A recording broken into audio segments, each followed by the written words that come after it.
everyone. Thank you for tuning in for another episode of Freckles and Blondie, the show where we pick apart every little lovely and less than lovely moment of the masterpiece that is Lost. I'm Tiffany. And I'm Randy. And today we're discussing episode 206, Abandoned, Shannon's first and only episode. This episode aired November 9th, 2005. It was directed... I know. Good job, Tiffany. Woo woo. Got that date in. Nice. It was directed by Adam Davidson and written by Elizabeth Sarnoff. This is Elizabeth Sarnoff's first episode, but far from her last. She will continue writing for Lost all the way until the second to last episode of the final season. So, yeah. I feel like she seriously enters with a bang. Yeah, she does. This is definitely a significant episode of Lost. Yeah, like, what an episode to just kind of hand off to a new writer. I mean, I'm sure she had done other things, but new to Lost. Definitely. Especially when Carlton Cuse and Damon Lindelof wrote the last episode. Yeah, I would have thought they would have written this one, since it's, such a big thing happens at the end, but... Yeah, I think if I was just looking, like, at the titles and the general gist of what happens, I would be like, oh, they probably wrote that one, or right. maybe the next one, but yeah, kudos to her, because this is a really good episode. Yeah, it's okay. You didn't like it? I didn't not like it, but it did what I expected it to do. Like, I'm not a huge fan of Shannon. Right. So, and I don't think we learn a whole lot of new things about her from her backstory, as interesting as it is at some points. Oh, really? I feel like we learned so much about her. Really? I feel like this episode, it gives me the context for everything I feel about Shannon. I guess I find this episode frustrating because, not to jump ahead here, but I feel like in her very last scene, I finally, like, in my head, I'm finally like, oh, I can kind of see where she's coming from. I can find her relatable as a character now. And then she's dead. So I'm just like, what was the point of that last hour? Like, I don't know. This is what I was asking for with Boone's death. Is I felt like I didn't feel any sympathy, or I didn't feel anything when he died. But with Shannon, the way we're getting her story and all this sympathy, you're suddenly like, oh gosh, well, yeah, she was like kind of rude, but she did have like a lot that she went through, and she just wanted someone to believe in her, and who doesn't sympathize with that a little bit? So yeah, something about that, like, it just makes that final moment so much more painful. Yeah, I can see why you would say that. But to you, it feels more like wasted time? Yeah, to me, it just feels frustrating because, like I said, when we get to that last scene, and again, it's like the very, very last scene with her, I'm like, oh, maybe she's going to turn it around. Maybe looking forward, we can go like new places with her and she can really have some growth. And then she's dead. And it's just like, again, what did we just spend the last hour doing if she's not coming back? But we're just digging the knife in as hard as possible. Yeah. Plus, I feel like I've been sympathizing with Shannon for a while and feeling like she's been growing for a while. So it's maybe not as unfulfilling for me as it is for you. Right. Yeah, I've always struggled with her. So yeah. Again, it's like the same way that for me the saddest thing about Boone's death was Shannon's reaction. Mm-hmm. The saddest thing about Shannon's death is how Saeed reacts and will react, further on. So. Oh God. Well, I completely concur on that. Yeah. I'm already sad about Shannon, and Saeed makes it 10 times worse because Naveen Andrews is just amazing. Mm-hmm. But yeah, do you want to get into it? Yeah, let's do it. All right. Previously on Lost, Boone died, and Shannon was sad. The Tailies decided to venture back. That's pretty much what happened. Yeah, good summary. The Tailies decided to venture back to join their Flight 815 friends. We open with Shannon taking care of Vincent, and Saeed is telling her to gather her things and follow him. He ignores her questions about where they're going and leads her to the most luxurious tent on the island, complete with candles and a vase of flowers inside. She thanks him and he kisses her.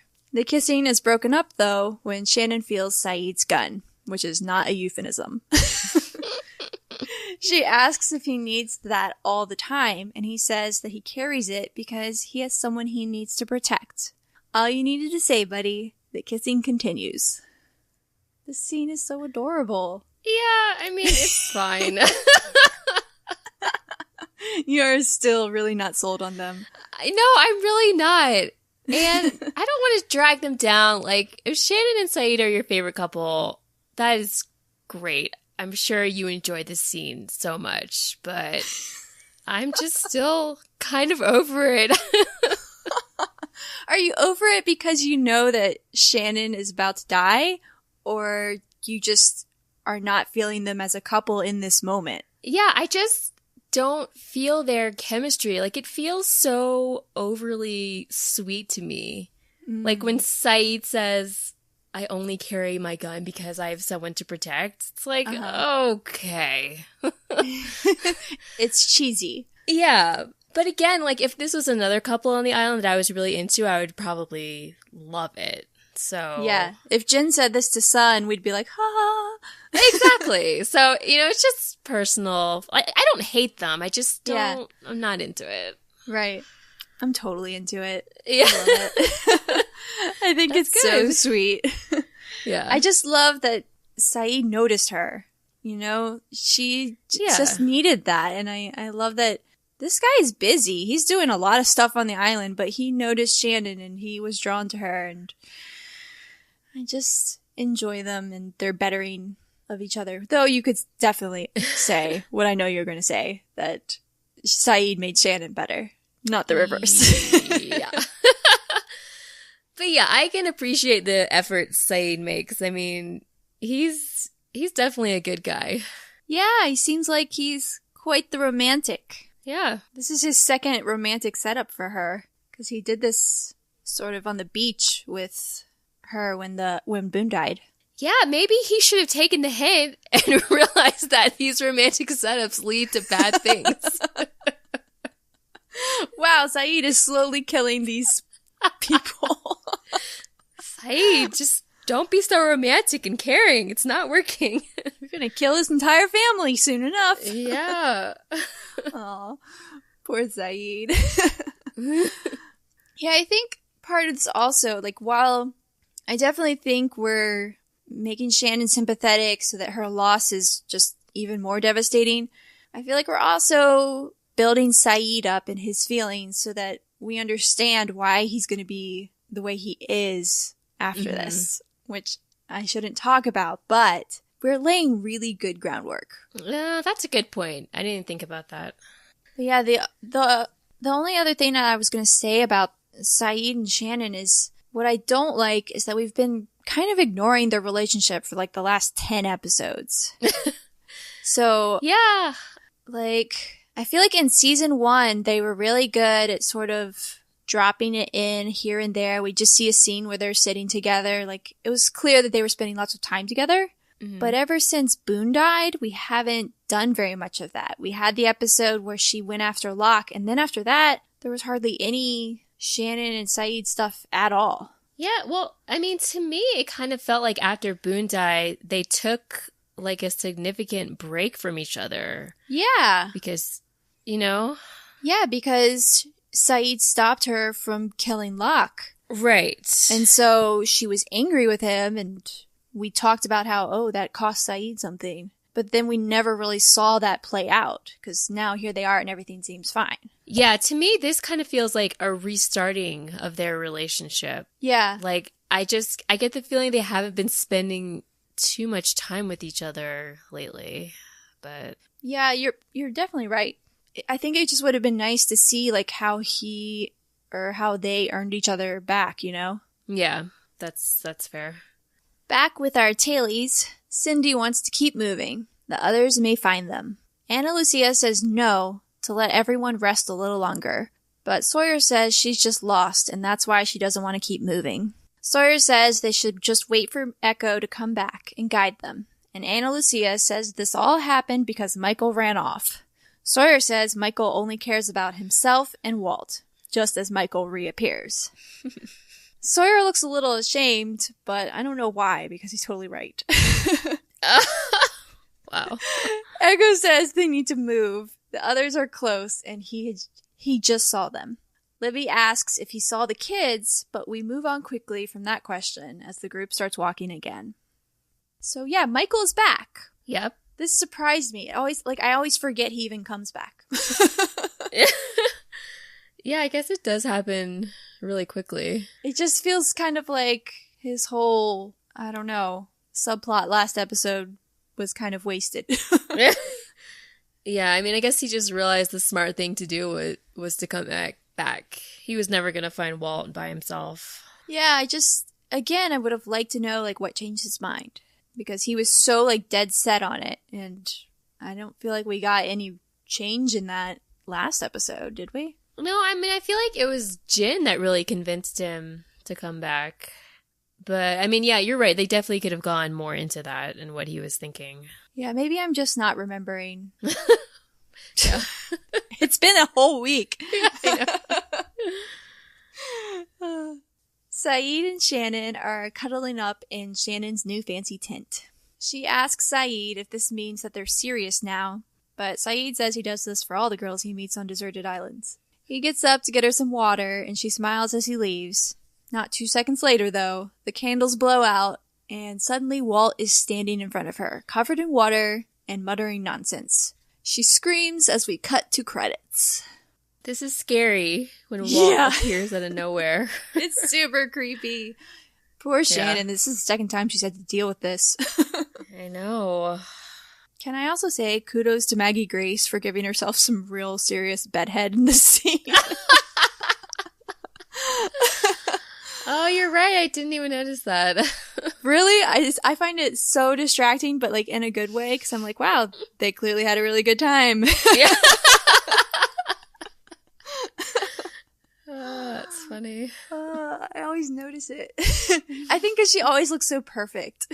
Yeah, that's a good point. She's always like pristine. Yeah. But yeah, now she's haunted. Poor thing. Again with this Walt stuff, I never understand it, honestly. I don't know why she is saying Walt. I mean, you could read all kinds of significant stuff into it, but yeah, I don't think it ever really gets explained, so yeah. Yeah, and it's hard to give our theories on what we think is happening when I feel like my theories really depend on later seasons. However, I don't really have a theory for this because I feel like this doesn't mesh with later seasons. Yeah, I don't either. To speak very vaguely. Yeah. But I feel like if you've already seen Lost, you understand what I'm saying. Yeah, definitely.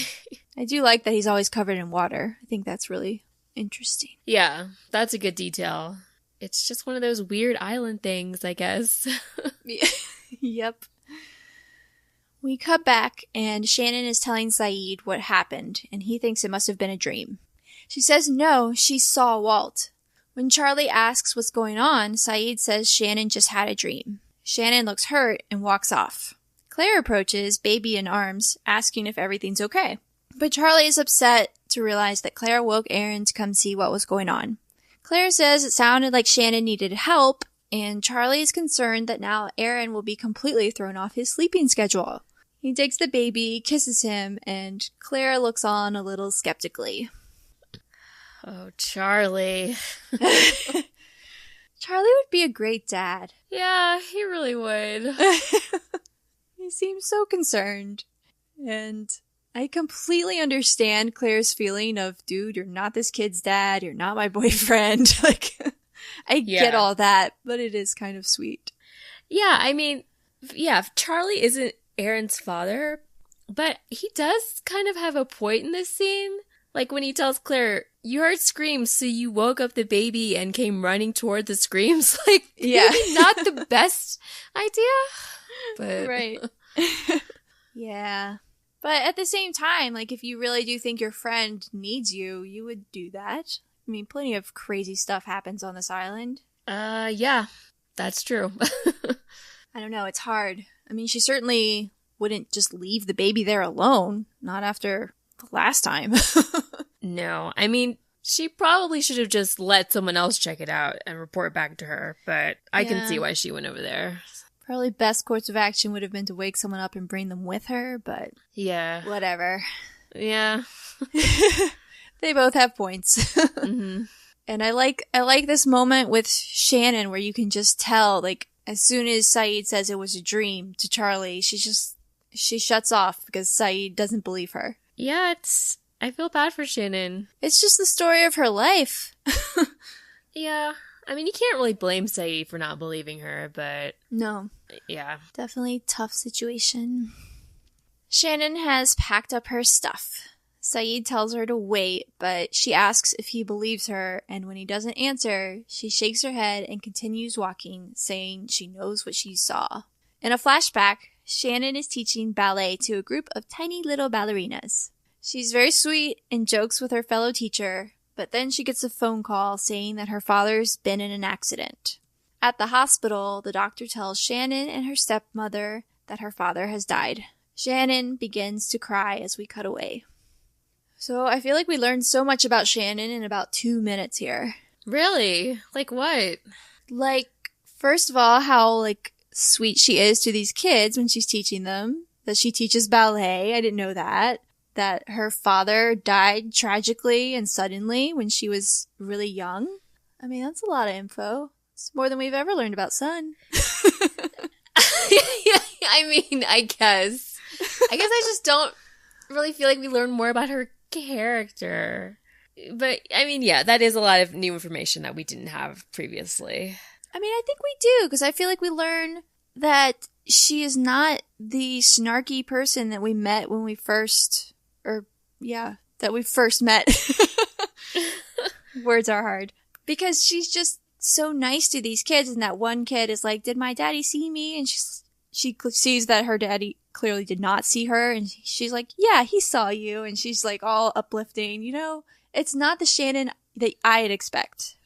Yeah, but I mean, I never expected her to be, like, terrible 100% of the time. I just feel like that's the impression we got in the beginning when she was sitting on the beach, like, doing her nails or whatever.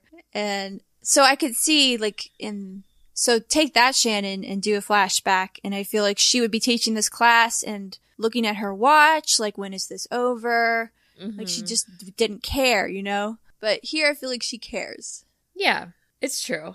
Also, I feel like the way this scene plays out with the doctor telling her stepmother and her that her father's died, and then immediately, like, taking them to his body, it just seems like he gave them no time to process what had happened. Yeah, it feels very cold and clinical. Yeah, it does. Like, yeah. I don't know if that's how it, goes in real life, or if this is just, a quick scene they had to do for this episode, but I was like, good God, give her a minute to process what just happened. Jesus. Yeah, definitely. I also felt like her stepmother was just as cold as he was, the doctor. Yeah. And we saw hardly any emotion from her. And yet Shannon is kind of in the background of this scene. Like, the way they shoot it, it's the doctor and the stepmother walking down the hallway, and Shannon, you just kind of see her face behind them. She's basically boxed out of the conversation. And they're not talking to her hardly at all until the very end when her stepmother says, oh, she's my stepdaughter. Yeah, that's a good point. And I just feel like that's so representative of how she's been feeling, where people aren't listening to her and she's just an afterthought. Yeah, it's like, she's not important. Like, this is my stepdaughter, Shannon, but she's just here. Just don't pay attention to her. And then she's the one who's, like, sobbing because she just lost her dad. It's just so sad. Yeah, it is sad. Also, I like the detail of Jack walking by in the background when they're having that conversation in the hospital? I did not even notice that. Oh, come on. You didn't see that? No. Yeah, it's like right as the doctor starts talking to him, Jack walks by and he's in like scrub, so I guess he's not that recognizable, but yeah. That's so funny. I'm real focused on Shannon. Clearly. I pay attention to her. Clearly, unlike everyone else in the world. My mind is elsewhere. I'm like, where's like, Jack? Ooh, Jack. Yeah. This explains why you don't feel like we learn anything about Shannon. I suppose. The tailies are still trekking along, but Sawyer falls down, still suffering from his shoulder injury. Libby looks at his shoulder and tells him it's bad, but not real bad. He'll be okay. Sawyer says he's fine, and they all keep walking. I feel like we hit this so hard.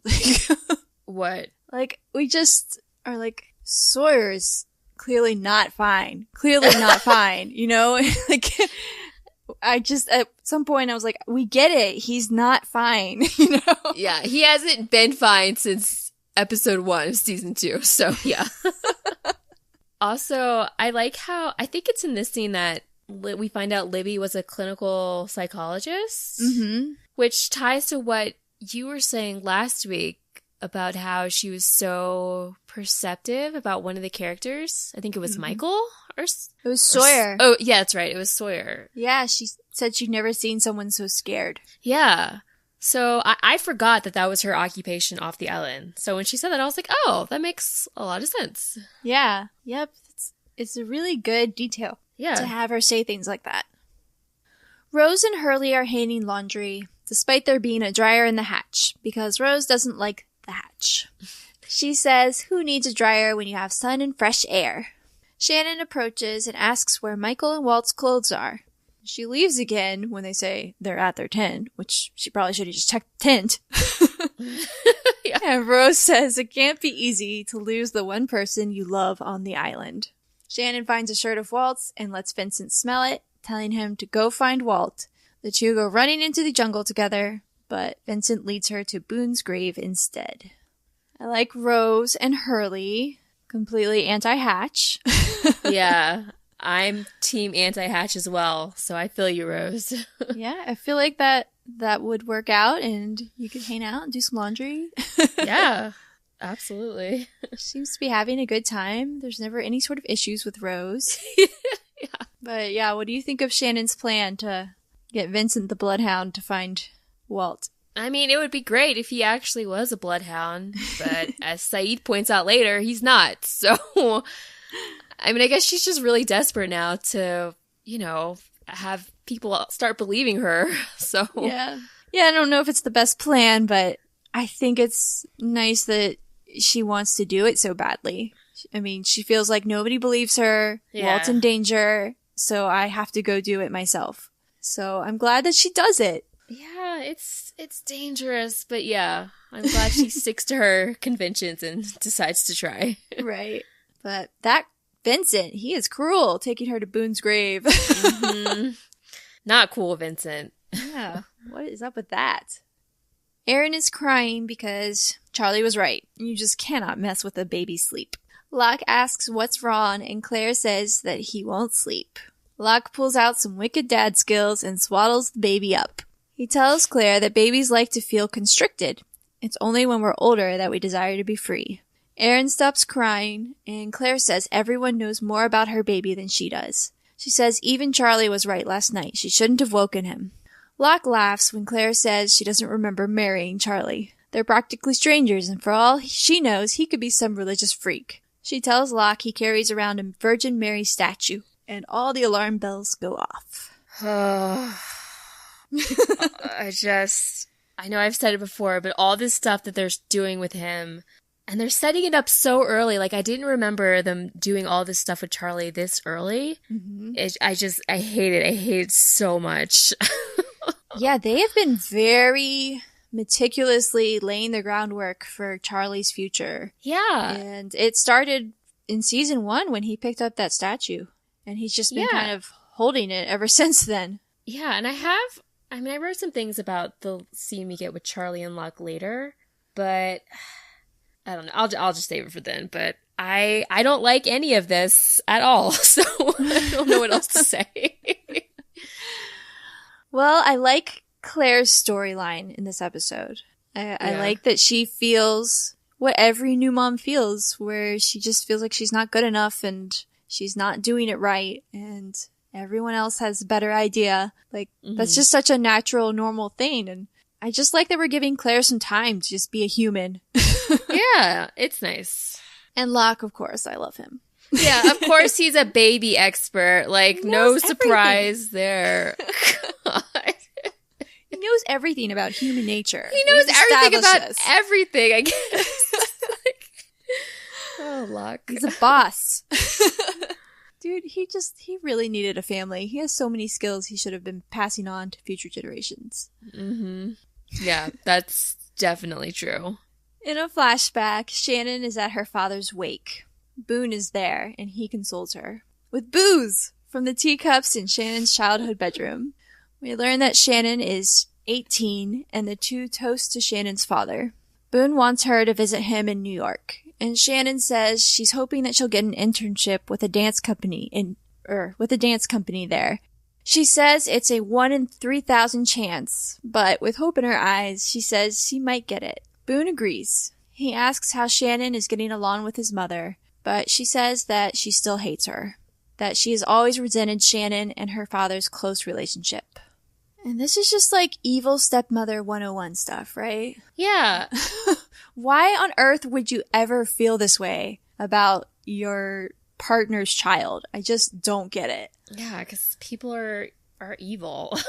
It's just so pathetic and selfish. You should be so happy that your partner is like such a good person that their child like is close to them, you know? You should be glad. Yeah. Yeah, it's very evil stepmother, like you said. It's very Cinderella almost. Yeah, exactly. I would have loved to have gotten a scene or some kind of conversation with Shannon's dad before he died. Because I wonder what he thought about, you know, Boone's mother and Shannon and their relationship. Like, yeah. Did he know? Did he care? Was he worried about it? Or was he just like, oh, whatever, you'll be fine, you know? Yeah, because if you were really worried about it, I would think you would leave a better will than he does. Yeah, that detail later is ridiculous to me. Yeah, like, wow, good looking out. Yeah, makes zero sense, especially for someone who supposedly has so much money. Like, yeah, aren't the rich people supposed to be the ones who like leave very detailed wills because they have so much money to work with? Right. I don't understand. So dumb. So dumb. Back with our tailies, Sawyer is just barely trekking along. Echo notices and calls for a break.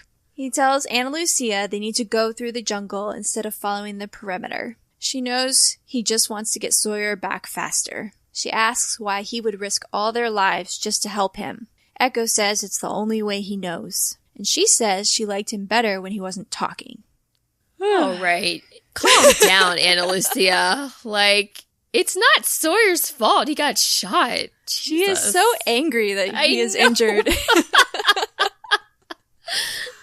It's like, she didn't really help matters by keeping him in a hole for a few days. Exactly. Yeah, it's just, I don't know. She needs to relax. She does. It's hard. Ana Lucia is a hard character to deal with. I know most people hate her, and I don't feel like I hate her, but I did at one point, but I don't like her. I don't enjoy her. Yeah, I used to loathe her. This time when I'm watching it, I'm just kind of, she's just annoying. Yeah, I find her annoying, but I see her points sometimes, and I feel like she is probably coming from a good place. She's just so abrasive, and it's difficult. Yeah, it's hard, especially in this episode, because I feel like she's just blaming everyone else for their situation. Mm-hmm. Like, she's blaming Sawyer. She blames Echo earlier. She tells him, like, you know, when Cindy disappears, this is on you. Like, this is your fault. It's like, blaming people that's not helping the situation at all. Exactly. That was, like, the problem we were having with Michael in Adrift. Exactly. We were like, dude, this is not Sawyer's fault. Calm down. Like, he can help you right now if you just stop attacking him. Right. And the same goes for this situation. Yeah, I mean, the people they should be blaming are the others. Like, they're the ones who are coming and taking people. Like, you know, let's put the blame on them. Let's just calm down. Yeah. And I feel like this is all coming out of fear. She's afraid and she doesn't want anyone to get hurt. So, like, I'm sympathetic to her in that way. But yeah, same. It's like everyone else feels that way too, but they're not acting like that. Right, exactly. Like Echo. I mean, Echo is the perfect example because he's trying to help everybody and he's trying to help Ana Lucia, but he's also helping these new people who he doesn't know. Right. I am just always so intrigued by Echo at this point. I'm like, what is this dude's story? I need to know everything about him. Yeah, he's very intriguing. And I know we've said this before, but he puts off like a real Locke-like vibe. Mm-hmm. Which is, of course, why I love him. Yeah.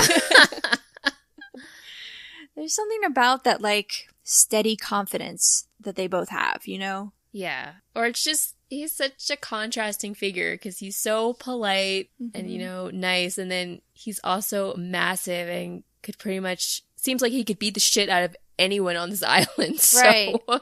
Which is very similar to Locke. And they're both really patient and, they're really great. Yeah.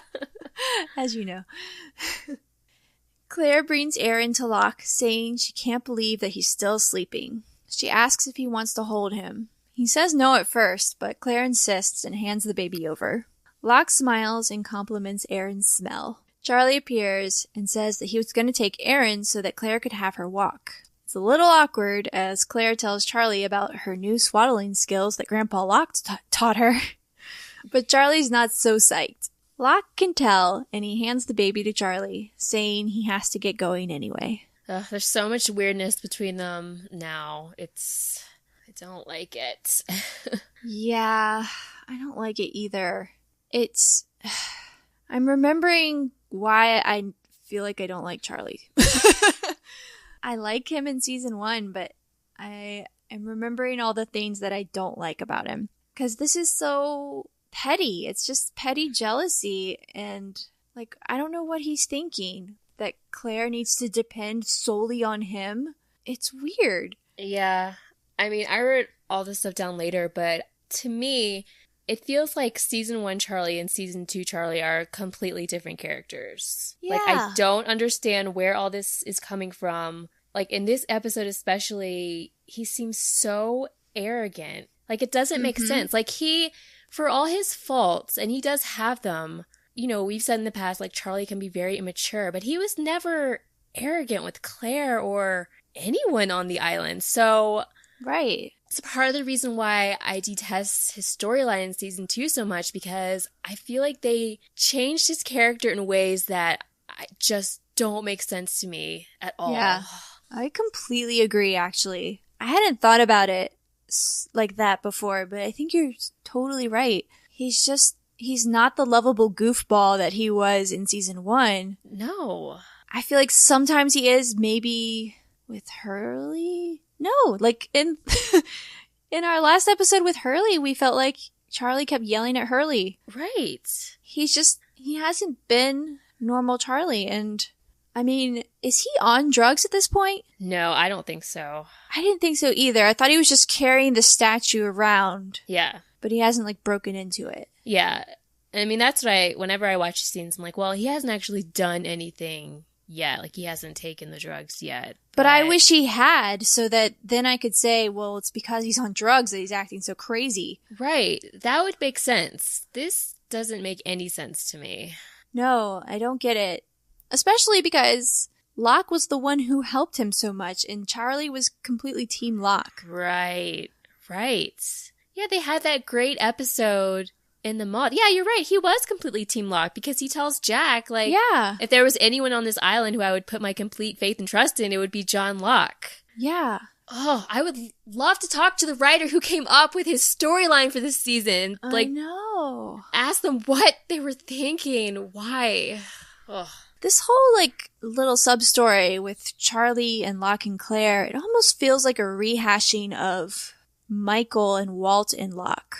Locke being where he shouldn't be, like, according to Michael and Charlie. But Locke's just, like, trying to be helpful, and it's just...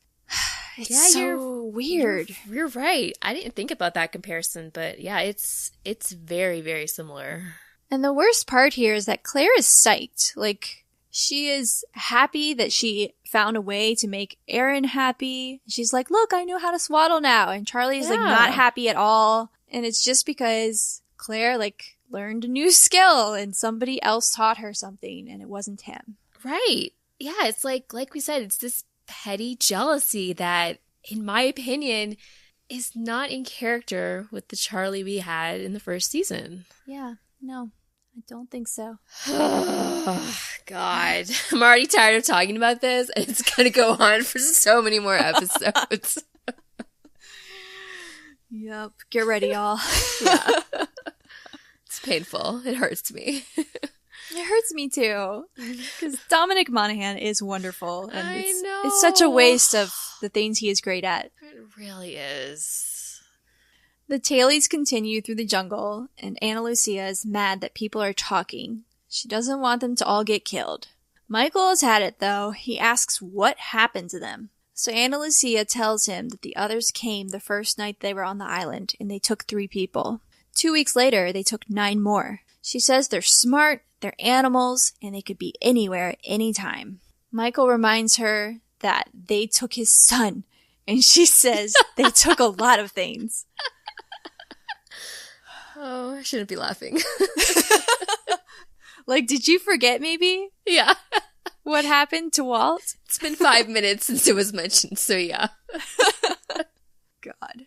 Oh, yeah. I love Ana Lucia's little speech about what happened to them, what happened to the tailies. Mm-hmm. I don't know. I think Michelle Rodriguez does a really good job with delivering that. I think she does too. She's like, I don't know what the right word is for her. It's hard. Yeah.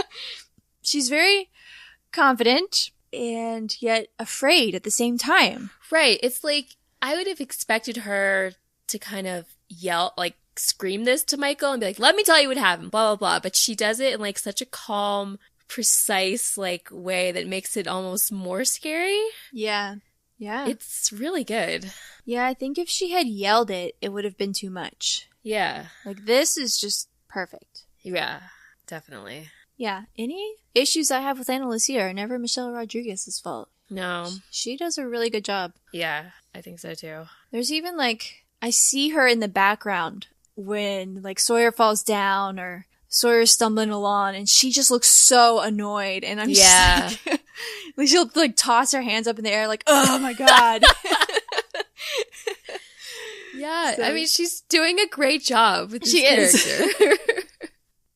Is. Shannon is sitting by Boone's grave again when Sayid sits beside her. He says he knows about loss, and Shannon says this isn't all about Boone. It's about Walt. Sayid looks confused and asks why they're sitting by Boone's grave then. She gets up and says she's going to find him. And I don't know why they're by Boone's grave, except that it is a little bit about Boone. Right, that seemed like the only reason I could think of. And Vincent is just the most perceptive dog ever. Yeah. He's like, you have Boone issues, Shannon. You need to talk about them. In a flashback, Shannon's received her letter about the internship she wants in New York City. She got it. Turns out, she is 1 in 3,000. Just as she's jumping up and down, excited, she gets a phone call saying that her rent check has bounced. Her roommate says, but you're like rich. We cut to Shannon at her stepmother's home. Sabrina clearly has no time for her, and Shannon asks when she's going to get the money that her father left her. But apparently everything went to Sabrina. Nothing was specifically left for Shannon. Sabrina tells Shannon that we all have to work and most of us are better for doing it. Shannon says she is going to work, she just got a prestigious internship, but it doesn't pay. She says she just needs help getting to New York and getting started. She offers to pay Sabrina back, but Sabrina says that will never happen, and Shannon will only hate herself even more. Shannon says she can do this. She really wants it, but Sabrina tells her she's on her own. Oh, what a bitch. She's terrible. Yeah, she's just so terrible. Yeah. I mean, first of all, we already talked about this, but the fact that there's no will for, that Shannon's dad left is so shady. Like, did her dad never save up any money for her college or her, anything? Right. Nothing? Exactly. She's 18. Yeah. Like, they haven't even paid for her to go to school or anything. It's so ridiculous that she would ask for something so little and get nothing. Yeah. Yeah, and also she's 18, and when her stepmother is talking about, oh, you'll never pay me back, like, you always change your mind. Like, she's 18, of course she's changing her mind. Of course she doesn't know what she wants to do with her life yet. Right. And, like, of course she hasn't had a real job yet. She's 18. Like, Jesus Christ. I know. I don't know what Shannon is supposed to do. It's just crazy. Yeah. And Sabrina is so horrible that it feels like a couple of the episodes where we've said before that the character was so evil and so bad that it was almost over the top. Like, yeah, it was like Claire's boyfriend in season 1. Exactly. And now I'm just like, if she is this evil, why did Shannon's father ever marry this woman? Great question. What happened? I need to know more about this situation. Yeah, same. Ugh, God. It just makes me so angry. And they're standing in her, like, mansion while this conversation is happening. Right. She's like, I only have 10 minutes to spare. I've got a meeting. It's like, oh, God. This is just... I feel so much for Shannon in this scene and basically every scene in these flashbacks because this is just ridiculous. And she's just a child, basically. Yeah, this is when I really start to feel bad for her. It's like, what could she have done? It's so hard. Yeah, it's like, what were you doing at 18, Sabrina? Right. I bet if Boone asked you for anything at 18, you would give it to him. Exactly. I bet you paid for Boone to go to college at some fancy school. Yeah. Shannon doesn't even want that. She just wants, like, an apartment. Right, for an internship which she applied to, which was really hard to get into apparently, and she got. So right. Give her a chance. Good God. Which you think she wouldn't have gotten if she hadn't been, like, doing a good job at her dancing, which would have taken a lot of practice and work. Yeah. It's just, we could hate on this woman forever. Mm-hmm. Locke and Charlie are playing backgammon. Locke says he hopes Charlie didn't get the wrong idea about him and Aaron. He doesn't want to overstep his bounds. Charlie asks if Locke knew Claire was going to give Aaron up for adoption, but Locke says that Claire told him about that when he built the cradle for her. Charlie says, of course, when you built the cradle. He says Claire's got a bit to learn about being a mom, responsibility and all, and Locke says that's very interesting coming from a heroin addict. Charlie clarifies that he's a recovering addict. Locke agrees and tells Charlie it's his turn to roll. It's just ridiculous.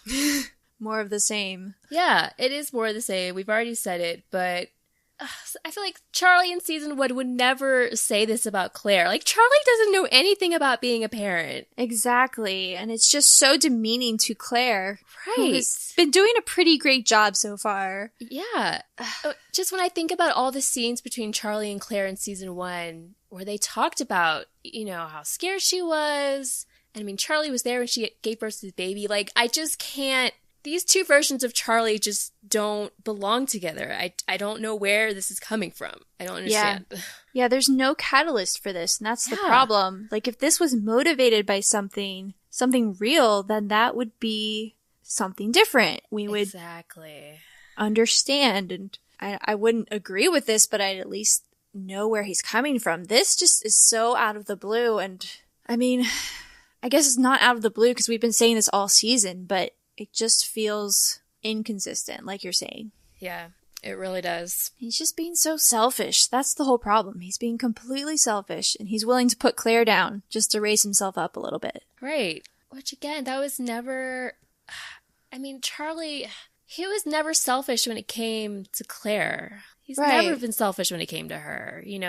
Killing Ethan to protect, it's just not what their history has been about up until this point. Yeah. Poor Charlie. Ugh. Jen is helping Sawyer walk, and Michael offers to help, but Sawyer says, "What, you suddenly give a damn about me?" I think, no, he cares about Jen, who's probably really tired. But Sawyer says he doesn't need help and immediately passes out. Michael picks him up, and Sawyer says, "I would have left you behind. I did leave you behind." Michael says, "Good thing I'm not you," as Sawyer goes unconscious again.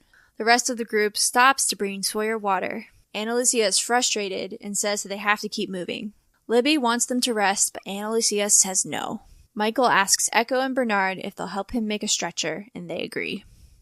So like we said last episode, I completely don't blame Sawyer for sticking with the group and not going after Michael. So this poignant moment where he's like, "I did leave you behind," I'm like, yeah, but dude, look at you. You're really sick. You really shouldn't have been searching through the jungle for someone who was running after their kid. Yeah, that's a fair point. And I feel like when Michael needed him, Sawyer was there for him. He literally resuscitated him when he was drowning. I don't want to see everyone saying, "Oh, Sawyer sucks." He did his best there. Yeah, I feel like they put this scene in because it tracks so much with Sawyer's character. Because when he says in the scene, when he says to Michael, "I would have left you behind," when he's just passed out and he's clearly on the verge of death. Yeah. It reminded me of that scene in Confidence Man when after Saeed stabs him, and then Jack's trying to fix his shoulder, and he's like, if our positions were reversed, I would let you die. Yep. It's of course you're going to say something like this right now.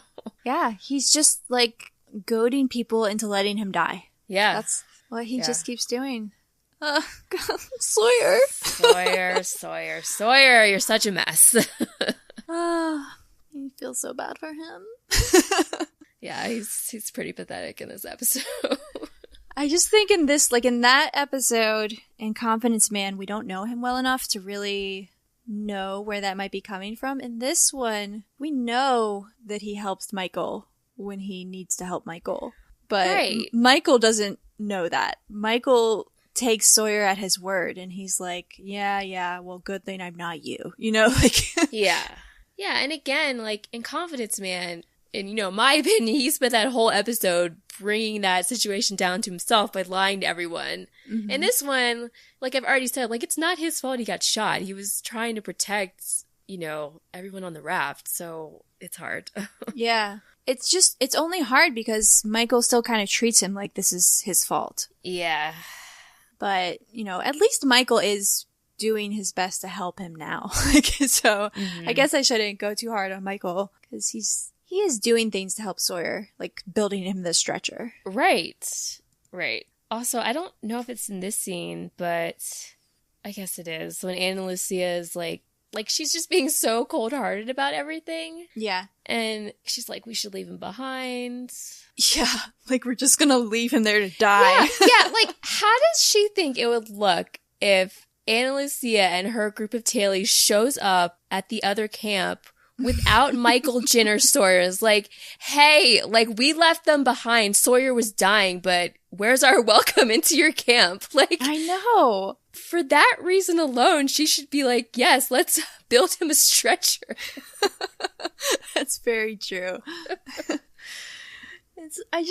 I don't really understand the difference in why it's okay to just leave someone injured behind, but when Cindy disappears, she that's the end of the world. You're oh my God, we're missing one. It's dude, you were ready to throw this one into the river, so exactly.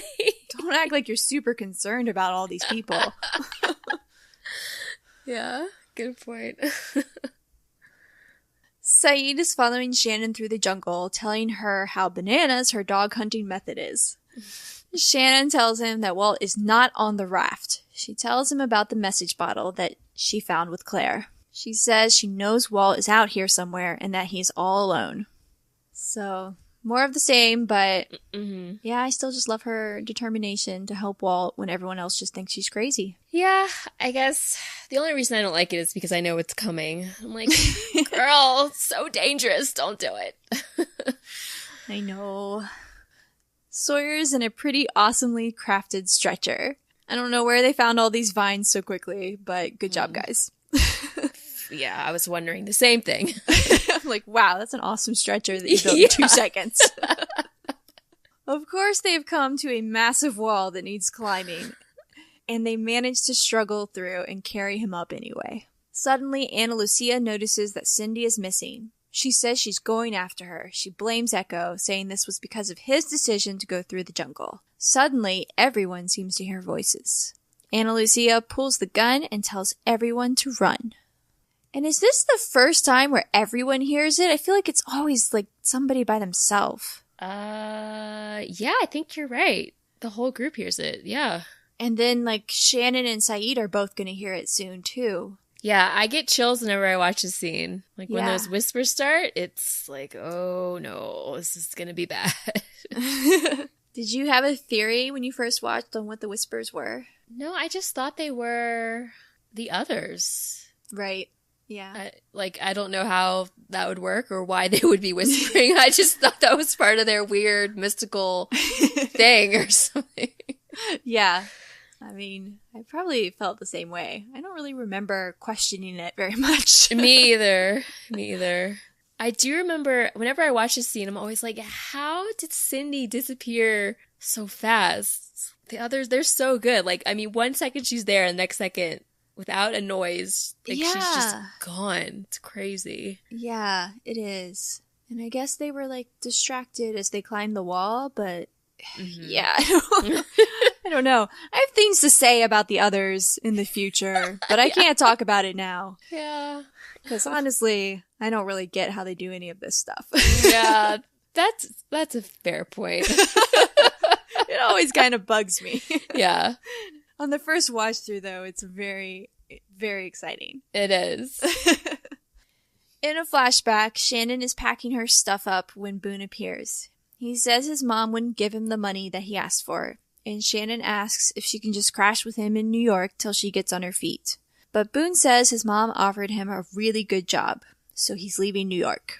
Boone hands her some money and says his trust fund will kick in soon and he can keep her afloat then.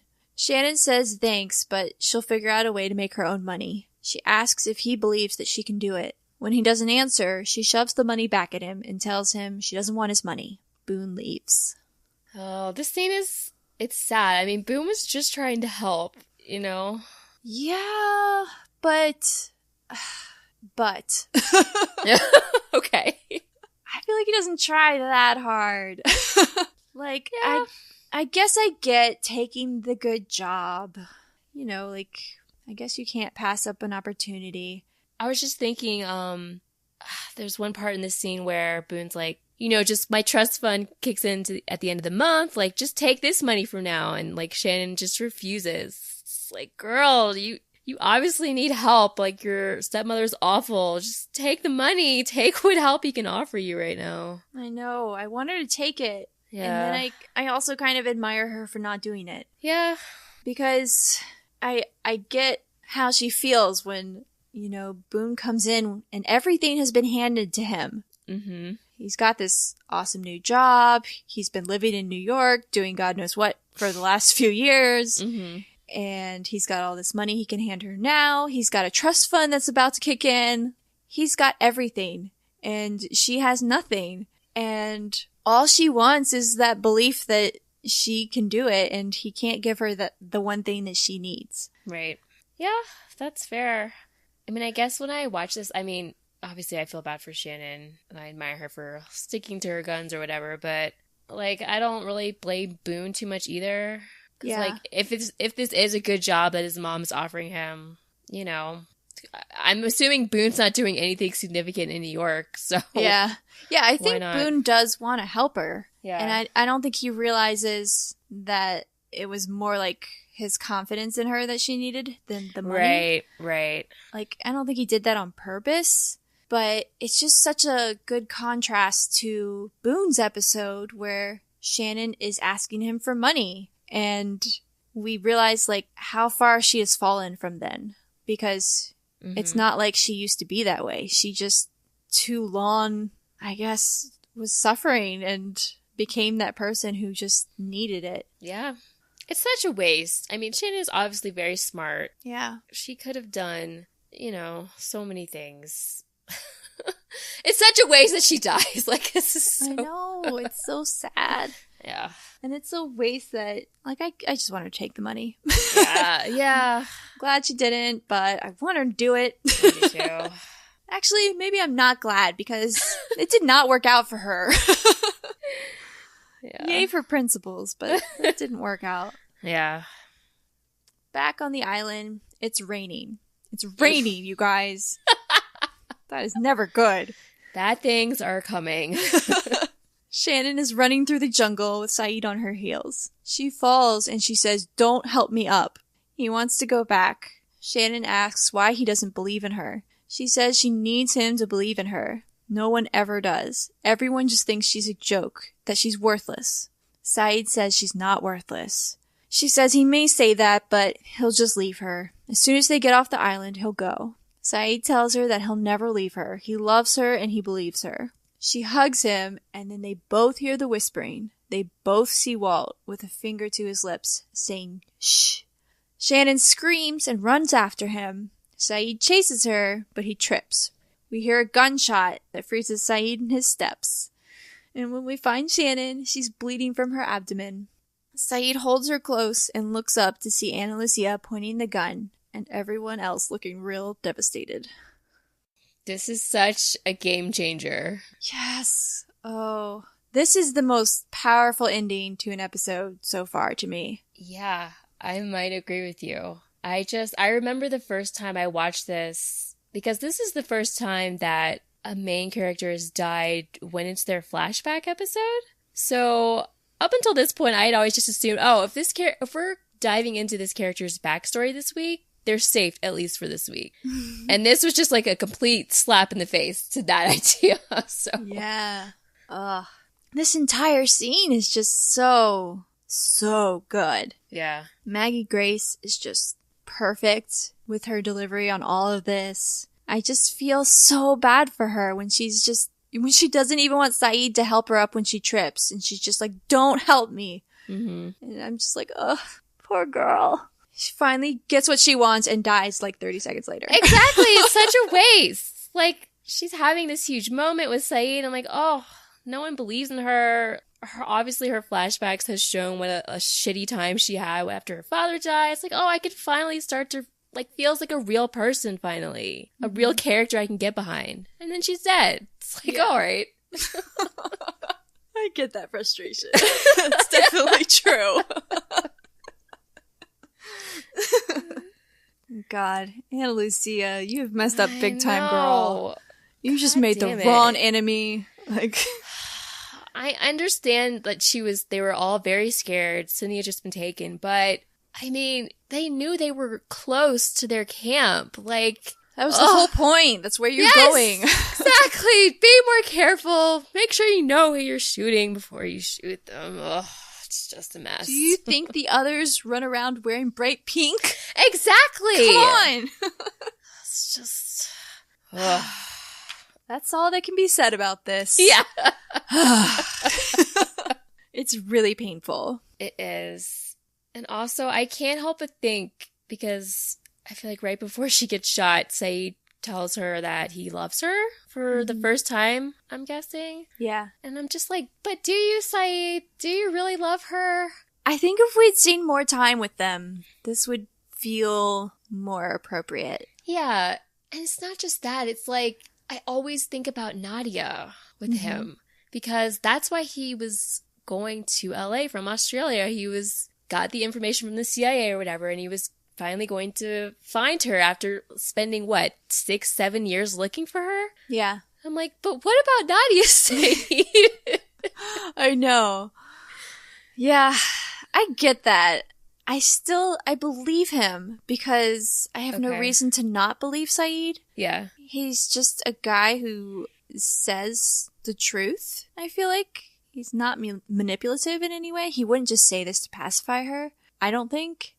But I totally understand that argument. Yeah, I you're think right. it comes down to, like, do you think people love one person or can they love more than one person? Yeah. Because I think a lot of people, I know a lot of people feel that way about Saeed loving Shannon. Like, it doesn't make any sense because he loves Nadia. Mm-hmm. And I think he can love them both in different ways. Yeah, that's true. I guess because there's so many couples on this island who I'm like, oh, it's, Sun and Jin and Charlie and Claire and Kate and Jack. Like, these are just my opinions. So I'm like, oh, these couples are meant to be with each other. So I've just gotten in the habit of assuming that of all the Lost characters, So I'm like, well. Like that you're meant for someone mentality? Yeah, just like you're meant for just the one person. Gotcha. Yeah. I don't know. But, you can definitely love more than one person. It's just, when I watch Lost, I get used to thinking about it that way. Right. I think, I was going to use Sawyer as an example, but I can't. Because, spoilers. Yeah. But, in relation to Saeed, the other thing that's difficult with Nadia is, I don't feel like I have a clear handle on what their relationship is. Have they even been a couple at this point? I don't think they have. I think he's just been looking for her, right? Yeah, that's fair. But I don't need them to be a couple. Like, I just know they're meant to be together. But that's a good point. They haven't really been together in any significant way that we've seen. So, like, it seems like he has fallen for her, but I don't think they've ever been together. She was just his prisoner and, like, childhood friend. Yeah. And, like, we kind of hope for something to have happened there, but I don't think anything ever did. So, yeah. The more I think about that, the less I care about Nadia. Oh, don't say that. No, I like Nadia. I do. I'm just so wrecked by this right now with Shannon. It's rough. It figures. The relationship was just going well. And exactly. Nobody else's relationship seems to be going well, so they just had to stomp all over this one. Yeah, that should have been a huge red flag to everyone. We should be glad that Charlie's acting like a jerk to Claire. Yes, we should. I'm gonna keep that in mind as we go forward. It's probably saving her life. Yeah. Oh, God.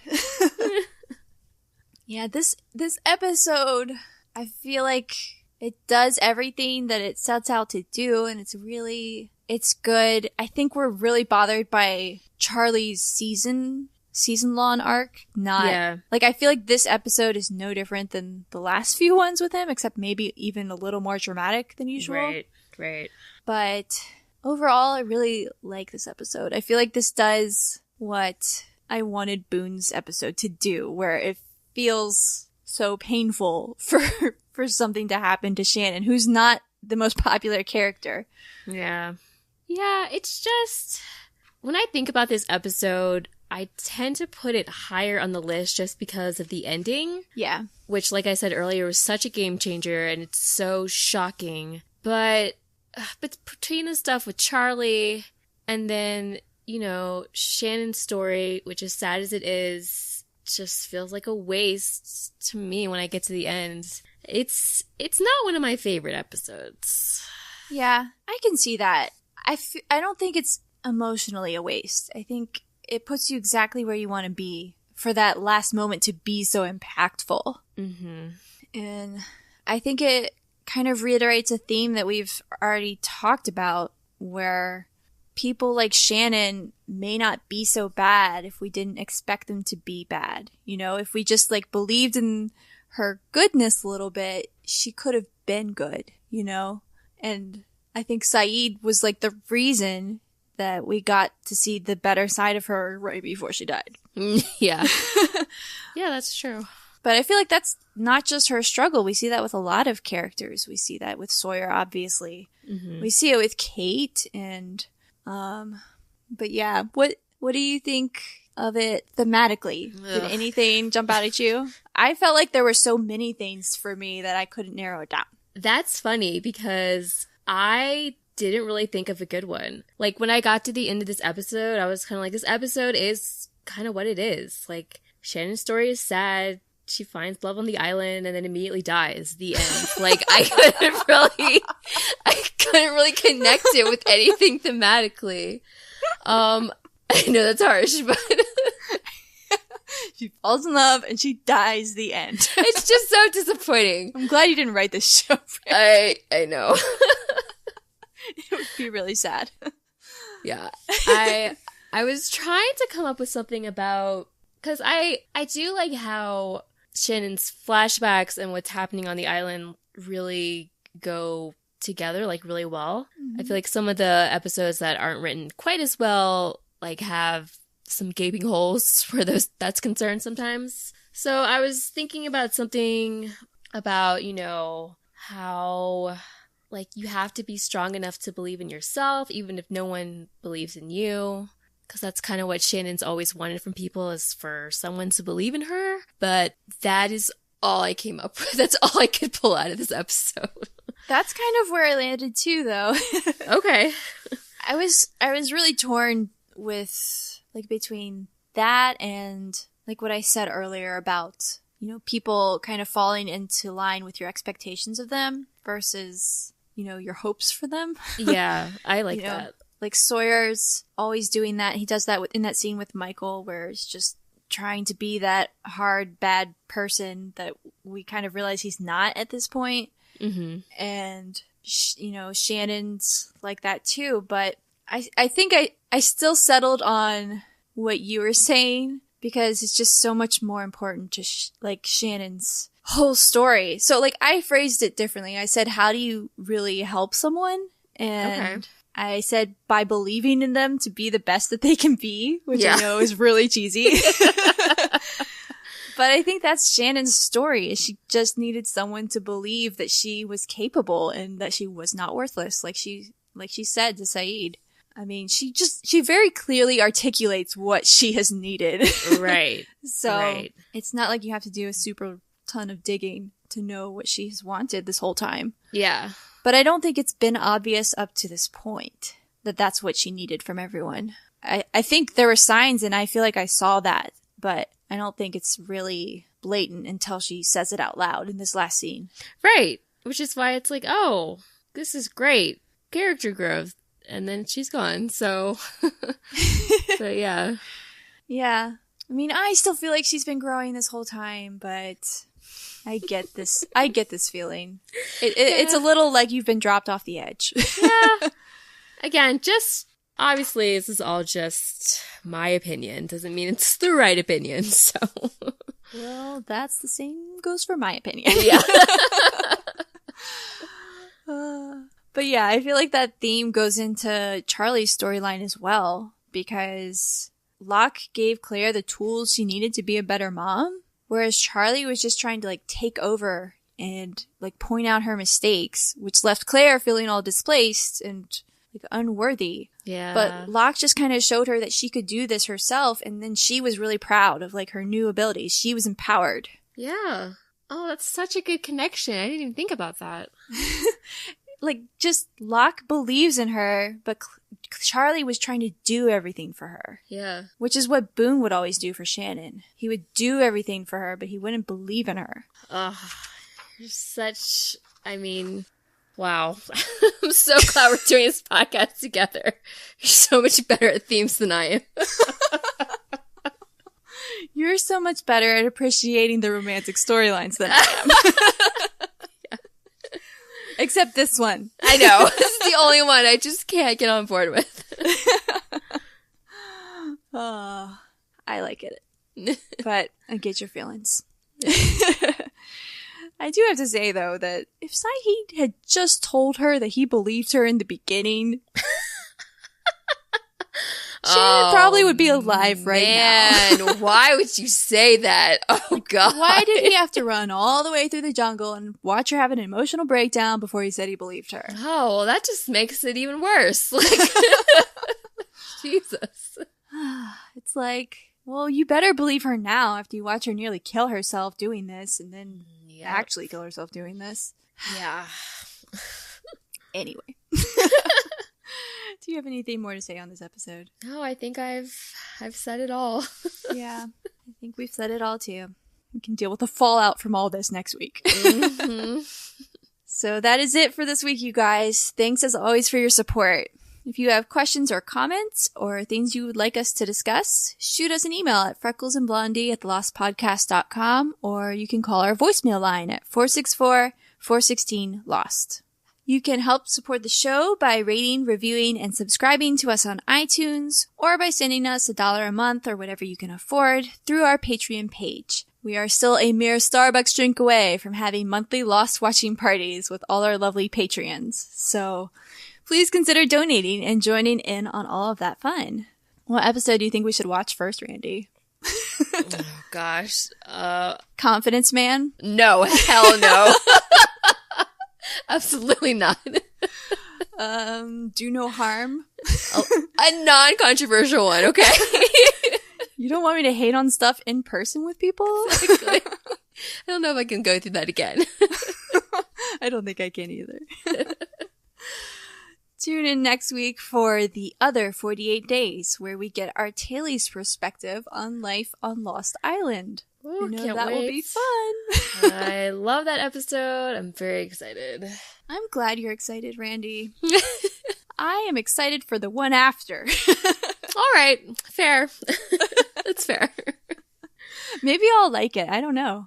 Maybe I'm remembering it wrong. I know I was always angry to not go to what had just happened. I mean, yeah, that part does suck. But So I could be letting that cloud my judgment. yeah. Anyway, until then, I'm Tiffany. And I'm Randy. And this has been Freckles and Blondie.